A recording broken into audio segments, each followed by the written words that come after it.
Imagine this: a candle flickers in a royal chamber, its flame trembling as if it senses the weight of secrets in the air. Behind velvet curtains and gold-plated walls, a child is born. She does not yet know it, but her bones have already betrayed her. Her jaw will jut unnaturally forward, her breathing will be shallow, her spine crooked like a question mark. Not because of fate, not because of God, but because men in crowns believed that blood itself was holy, too holy to ever mix with outsiders. They chained their daughters, their nieces, their sisters into a cycle of marriages that were less about love and more about control. Power was the altar. And women were the sacrifices. You see, history books will tell you about kings and treaties, empires and wars. But they rarely whisper about the women who carried the silent curse of inbreeding. Women whose lives were decided before they took their first breath. Women whose names were etched into royal genealogies like trophies, but whose bodies bore the unbearable cost of keeping power pure. This was not an accident. It was not ignorance. It was design. The royal houses of Europe, Spain, Austria, France, crafted a system of genetic entrapment, a self-made labyrinth where escape was impossible. A cousin was told she would marry her uncle. A child promised to her father's brother. A daughter traded not for love but for dynastic leverage. And once the vows were spoken, the consequences were inevitable. The deformities. The madness. The infertility. The loneliness. But let's go deeper. Because this is not just about bloodlines and biology. It is about control. Psychological control. Imagine growing up surrounded by portraits of your ancestors, each one staring back at you with the same protruding jaw, the same warped skull, the same haunted eyes. You would learn quickly, you are not unique. You are not free. You are simply the next link in a chain forged generations before you. And here's the darker truth: this system wasn't simply about preserving royalty. It was about ensuring obedience. When your body itself is weak, when your mind is clouded by illness, when your spirit is bound to traditions you did not choose, you are easier to control. Easier to silence. Easier to erase. This was the hidden tax of empire. Not paid in gold, not in soldiers, but in the broken bodies of women who could never escape the curse of keeping bloodlines pure. Vienna, 1634. The air inside the Hofburg Palace is heavy with incense, a desperate attempt to mask the stench of sickness that seems to cling to the royal halls like a curse. A child has been born. Her name is Maria Anna of Austria. The courtiers smile, the priests bless her, but they already know what they will never say out loud: she is broken. Not by sin, not by chance, but by design. Her family tree is not a tree at all. It is a noose. Generations of cousin marriages twisted together, uncle to niece, aunt to nephew, looping back upon itself until the very idea of branching vanished. Maria Anna is the living consequence. As she grows, her suffering becomes impossible to ignore. While other children run through palace corridors, her legs betray her.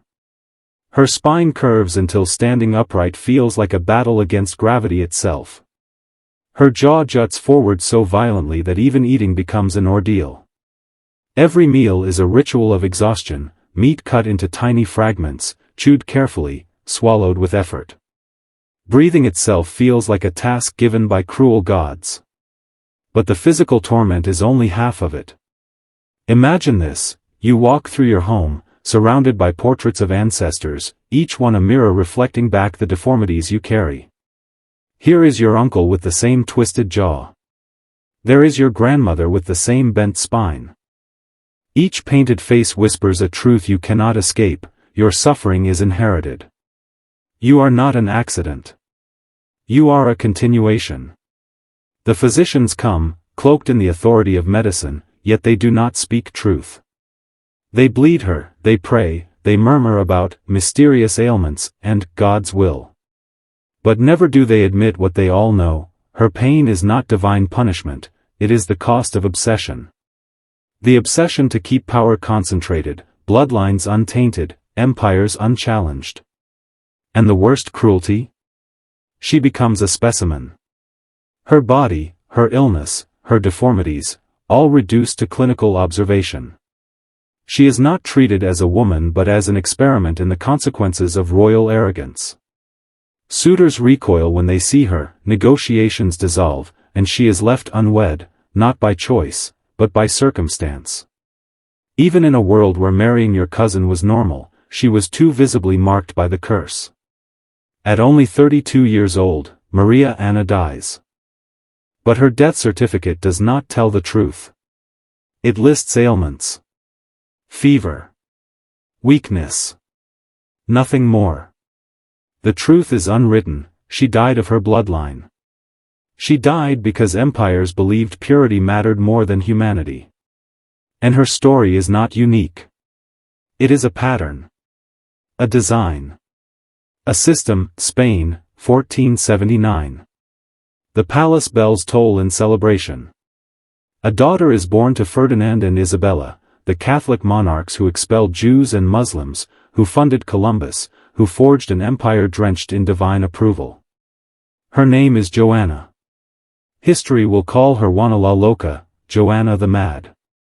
But madness is too simple, too convenient. The truth is darker. She was not born insane. She was made that way. Her parents were cousins, threads in the same knotted web of European royalty. To them, bloodlines were currency. To her, they would become a prison. As a child, Joanna showed brilliance. She spoke multiple languages, devoured philosophy, carried herself with sharp intelligence. But intelligence in a woman, in a bloodline cursed by repetition, is a dangerous thing. And the seeds of her destruction were already planted in her veins. At 16, she was married off to Philip of Burgundy, known as Philip the Handsome. Handsome in face, but cold in spirit. His beauty was a mask for cruelty. He was unfaithful, manipulative, calculating. Joanna loved him with the ferocity of someone taught her worth depended on marriage, on producing heirs. But Philip's betrayal gnawed at her sanity. She raged, she wept, she clung, and the court whispered, madness. But the spiral had only begun. When Philip died suddenly in 1506, Joanna's grief became an obsession. She traveled across Spain with his coffin, opening it again and again to kiss the decaying lips of the man who had destroyed her. The image is grotesque, horrifying, but what is it really? A mind collapsing under unbearable pressure. A woman stripped of power, stripped of agency, stripped of love, and forced to cling to a corpse because it was the only thing she could still control. Her father Ferdinand seized the moment. Later, her son Charles V would do the same. They locked her away, declaring her insane. Convenient, isn't it? A woman who was queen in her own right, removed under the pretext of madness. Power stolen under the mask of care. For 46 years, Joanna rotted in confinement. Her attendants described her screaming for hours, tearing her clothes, refusing food, sinking deeper into despair. But what if that was not madness? What if it was the natural result of isolation, humiliation, and betrayal, compounded by bloodlines poisoned by repetition? Her family history is riddled with depression, anxiety, instability. Each generation magnified it. Each cousin marriage sealed it deeper. Joanna was not simply insane. She was the embodiment of Europe's genetic arrogance, sacrificed to a throne that valued blood over humanity. And so she died, not remembered as a queen, not honored as a mother, but erased as a madwoman. A label that hid the truth. She was a victim of a system that devoured its women alive. Spain, 1651. The court rejoices. A princess is born, Margaret Theresa, daughter of Philip IV of Spain and his niece, Mariana of Austria. Yes, his niece. By now, the Habsburg family has perfected its ritual of self-destruction. Incest is no longer scandal. It is policy. And Margaret Theresa is its next offering. From her first breath, her future is decided. She will not be a child. She will not be free. She will be a pawn, a vessel to carry the poisoned bloodline forward. Promised in marriage before she can even speak, her destiny is chained to her uncle, Leopold I, the Holy Roman Emperor.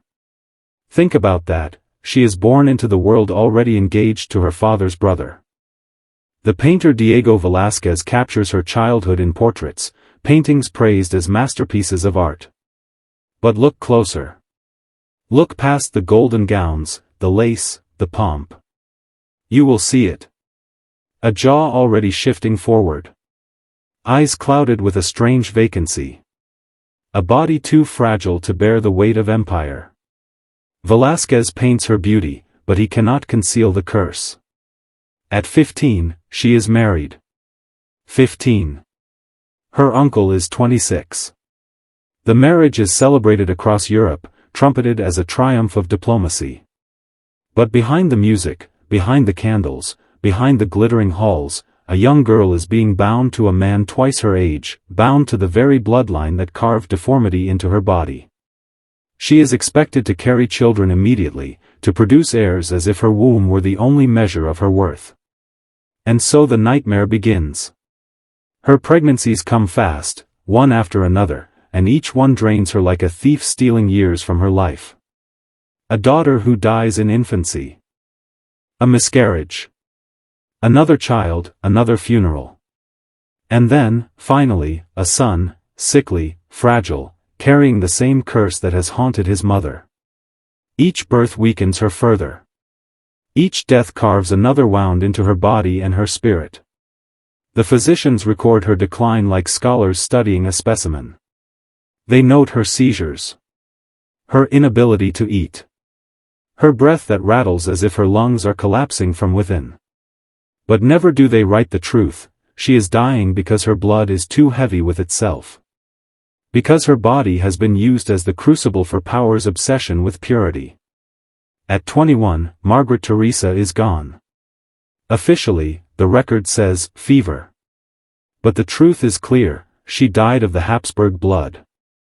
She died because her family believed empire was worth more than her life. And what was her death to them? Not tragedy. Not grief. It was loss of heirs. A calculation. A failed investment in a dynasty already poisoned beyond redemption. Versailles gleams like a jewel in the 17th century sun. Marble floors polished to mirrors, chandeliers dripping with crystal, halls echoing with the footsteps of kings and courtiers. But behind the spectacle lies a prison of silk and gold. Into this world steps Anna of Austria. Daughter of Philip III of Spain and Margaret of Austria, another uncle-niece union. Another link in the chain of corruption disguised as purity. At just 14, Anna is ripped from Madrid and married to Louis XIII of France. She is a child forced into the role of queen. She cannot speak the language, she cannot trust the courtiers, and she cannot escape the truth already written into her body. Her inheritance is weakness, deformity, instability. But the French crown does not care. To them, she is a bridge between empires. A vessel for heirs. Nothing more. Louis XIII is no savior. He is cold, distant, a man broken by his own demons. Some whisper of melancholy. Others whisper of desires he cannot admit in a Catholic court. Whatever the truth, he withdraws from Anna.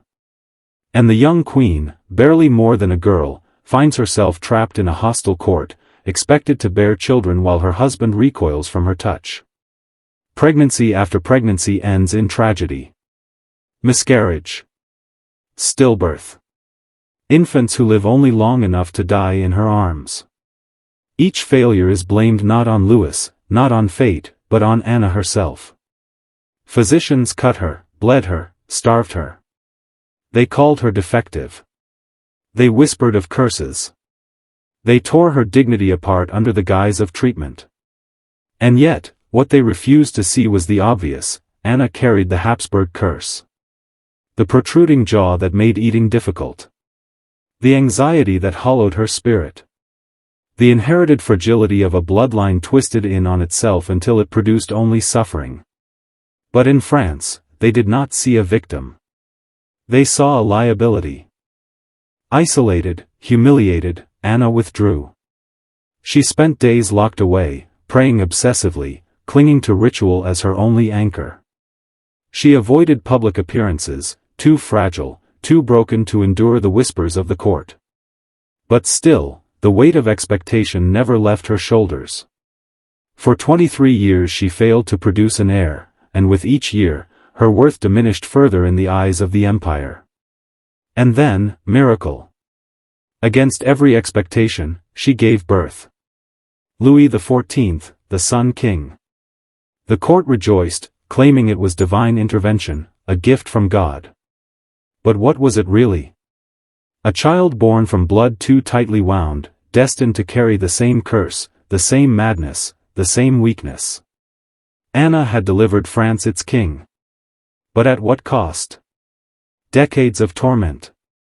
Decades of being treated not as a queen, not as a woman, but as a breeding vessel for a system that devoured its own. The year is 1665. Spain, once the most powerful empire on earth, is dying. Its gold drains into endless wars, its colonies revolt, its people starve.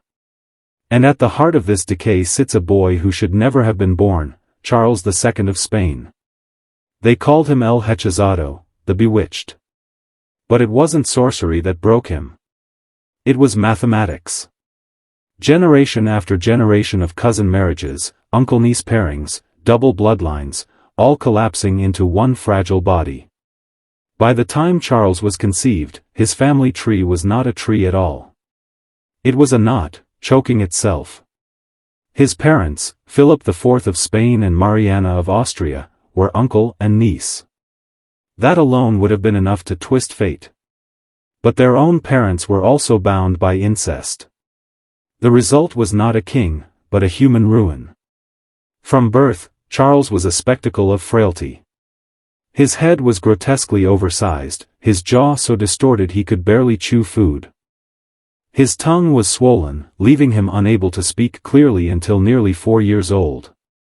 He did not walk until he was 8. His bones were brittle, his body weak, his mind clouded. And yet, this boy was crowned king. The court clung to him as a miracle. Priests circled him constantly, chanting prayers, sprinkling holy water, blaming his condition on witchcraft rather than the truth, that Spain had poisoned its own bloodline. Physicians bled him, purged him, tortured him with endless cures. They shaved his head to look for signs of possession. They forced him to drink potions made of ground-up testicles, human bone, and holy relics. But nothing could fix what centuries of incest had created. Charles was not merely weak. He was infertile. For an empire built on heirs, this was the death sentence of a dynasty. He was married twice, to queens chosen as wombs rather than women. Both unions failed. His first wife wept as she admitted she had never even been touched. His second reported nights of weeping, impotence, and a man-child terrified of his own body. Spain prayed for an heir. None came. The king became an object of both horror and pity. He was carried like a doll through ceremonies he did not understand, his jaw hanging open, drool dripping, his eyes vacant. Ambassadors wrote letters in code, describing him as more of a corpse than a king. The people whispered that God had cursed him. But the truth was far darker, his body was not God's punishment, but man's arrogance. When Charles II finally died in 1700 at the age of 38, he left no heirs. The Spanish Habsburg line collapsed with him. And in his death, Europe plunged into chaos, the War of Spanish Succession, a conflict that would reshape the map of the world. His body was dissected, and the autopsy revealed what everyone had feared. He was, in their words, a pitiful, wasted carcass, without blood, without marrow, without brain. Charles II was not a king. He was a warning. A living monument to the destruction wrought by power hoarded too tightly, bloodlines drawn too closely, and an empire that refused to see its own reflection until it was too late.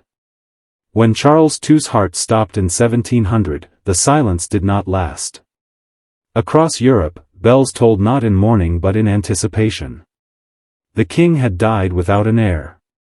A dynasty that had once ruled half the known world was extinguished in a single wheezing breath. But in that emptiness lay power. And power does not stay unclaimed for long. The Spanish Empire was not merely a kingdom, it was treasure. Spain controlled the gold of the Americas, the silver of Mexico, the sugar of the Caribbean, the ports of Italy, and the keys to trade routes that fed every court in Europe. Whoever inherited Spain inherited a global empire. And so the vultures circled. Two claimants rose immediately. On one side, the Bourbon dynasty of France, led by the young and ruthless Louis XIV, the Sun King, the most powerful monarch of his age. On the other, the Austrian Habsburgs, distant cousins, determined to claw back what they saw as their birthright. Charles's twisted body had left no heir, but his will, manipulated in his final feverish days by priests and courtiers, declared that Philip of Anjou, grandson of Louis XIV, should inherit the crown. With that signature, Spain was handed to France. Europe exploded. The War of Spanish Succession began in 1701, and for 13 years, the continent drowned in blood. It was not a war of kings but of balance, because if France absorbed Spain, it would control nearly all of Europe. England, the Dutch Republic, Austria, and their allies fought to stop it. Cities were burned, fields razed, thousands of peasants starved while kings and cardinals played chess with borders. And through it all, the shadow of Charles II lingered. His body had been broken, but it was his brokenness that forced this conflict. Every cannon fired, every battlefield drenched in blood, every treaty signed in secret halls, all of it traced back to his jaw, his skull, his sterile veins. Spain itself was a corpse, carved into pieces by stronger powers, but his death had made the corpse worth fighting over. The war reshaped Europe. France gained the throne of Spain but was forced to renounce its dream of total domination. Austria claimed new lands. England rose higher than ever, securing colonies and trade that would one day build an empire of its own. And Spain, once master of oceans, was reduced to a secondary power, its glory buried with the last Habsburg king. Charles II's twisted body had not only destroyed a dynasty. It had dragged Europe into one of the most destructive wars of its age. His jaw, his blood, his infertility, these became the cracks through which the old world fell, reshaped by greed, fire, and death. The dynasty had devoured itself. Now the rest of Europe came to devour its corpse. Before the war, before the flames consumed Europe, there was the palace. Madrid. A labyrinth of cold stone and shadows where whispers traveled faster than light. Charles II did not rule from a throne, he sat in a chair like a patient in a hospital, surrounded by those who believed his body was cursed. And in a way, they were right. Doctors came first, with their leeches and knives, their bleeding bowls and fumigations. They prescribed mercury for his syphilis, though he never had syphilis. They forced him to drink brews of powdered skulls and animal blood to strengthen his body. Nothing worked. His flesh sagged, his bones ached, and his brain swam in confusion. Then came the priests. They told him his weakness was punishment from God. They paraded holy relics before him, made him fast for weeks, and ordered endless exorcisms. Charles believed himself possessed by demons. He begged God for strength, for fertility, for a son. None came. But the darkest cure of all was whispered behind heavy curtains: witchcraft. His court summoned sorcerers from across Spain. They lit black candles, slaughtered animals, and forced the king to drink potions brewed from herbs, blood, and ashes. In one ritual, he was made to sit naked in a pit while burning sulfur and human bones filled the air. The smoke was supposed to drive out evil spirits. Instead, it nearly suffocated him. Still, he endured. Because Charles wanted desperately to be healed, to be whole, to be a king. He submitted to humiliations no monarch had ever faced. They examined his semen, his urine, his excrement, searching for signs of health. One court physician wrote, "The king's body is a ruin, and yet his spirit clings to the throne." Another whispered in secret, "He is more a corpse than a man." And yet, power revolved around him. His broken body was the center of an empire. Ministers schemed not to help him, but to control him. Priests used his weakness to push their own agendas. Wives were married to him not for love but to test whether the Habsburg bloodline still had strength left. None bore him a child. Charles himself became obsessed with death. He visited crypts at night, staring at coffins of his ancestors. He told his confessor he felt haunted by shadows, and that the dead whispered in his ear. Perhaps it was madness. Perhaps it was guilt. Or perhaps, as some whispered, the dynasty itself was collapsing through him, and he could feel it. The palace was no throne room. It was a hospital, a morgue, and a church of desperation. Every ritual, every exorcism, every potion fed the same truth: Charles was not just a man. He was the symbol of a dying world, a living corpse whose body carried the curse of a dynasty too proud to change. By 1699, Charles II was no longer a king, he was a shadow in a bed. His skin was yellow, his eyes hollow, his breath shallow. He could barely eat, could barely walk, could barely think.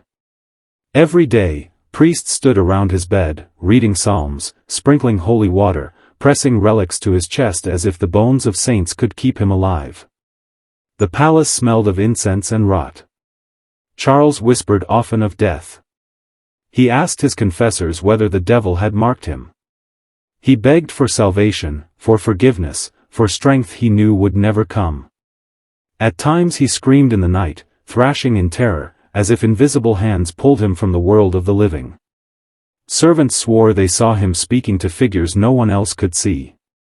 Others whispered he was visited by the ghost of his father, Philip IV, warning him that the dynasty was finished. His court was divided. Some ministers prayed for his recovery, but most waited like vultures, each faction scheming over who would inherit Spain's vast empire. France. Austria.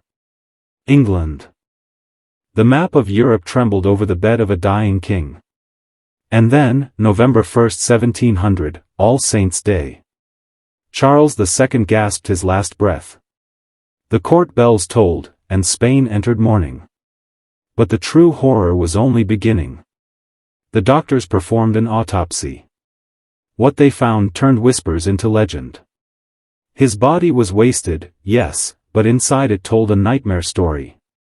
His stomach was swollen with water. His intestines were black and putrid.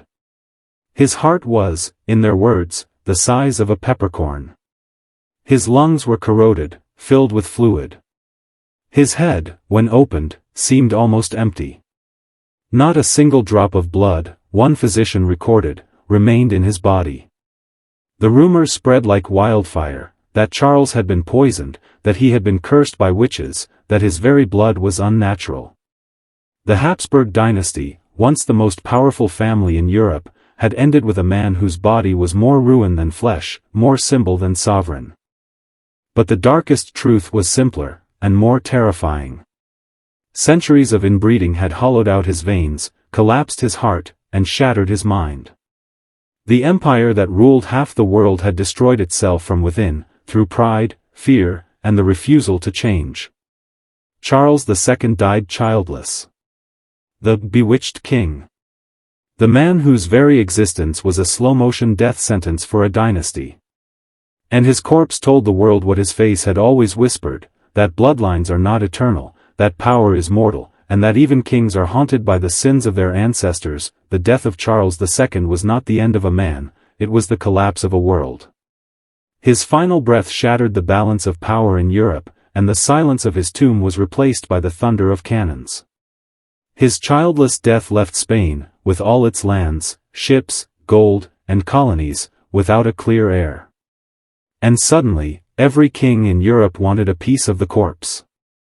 France claimed the throne through Louis XIV, the Sun King, who placed his grandson, Philip of Anjou, on Spain's crown. Austria demanded it for the Habsburgs, desperate to keep their line alive. England, the Dutch Republic, and countless German states joined in, not out of loyalty, but out of fear, that if France swallowed Spain, no kingdom would ever be safe again. And so, Europe burned. From 1701 to 1714, the War of the Spanish Succession raged across the continent. It was not just armies that clashed, it was entire nations. Cities were leveled. Fields were soaked in blood. Soldiers marched under banners of destiny, but all of it was born from the broken veins of one man, the bewitched king, whose body had carried the doom of his dynasty. In the palace where Charles II had once wept and prayed, foreign armies now carved his legacy. Spain was torn apart. Its empire fractured. The Austrian Habsburgs were pushed into decline. France bled itself dry. England rose. The map of the world shifted forever, and the ghosts of 1,000 battlefields traced their roots back to a single bedchamber in Madrid where a sickly king once struggled for breath. But the darkest irony? The war was not just about land. It was about blood. About bloodlines, succession, and dynasties clinging to the illusion of immortality. Charles II's body had been a warning, a prophecy written in flesh, that when blood is poisoned, so too is the future. Yet kings refused to listen. They drowned the world in war to protect their names, their families, their thrones. By the war's end, Europe was changed forever. Spain's empire never recovered. The Habsburg name was broken. And yet, the legend of Charles II lived on, whispered in courts and taverns alike. The man who was called El Hechizado, the Bewitched, became a symbol of how power dies, not with dignity, but with decay. Even today, historians look back on his face, his wide jaw, his hollow eyes, his wasted frame, and see more than a man. They see the curse of a dynasty, the cost of obsession, and the truth kings feared most, that even empires can rot from the inside.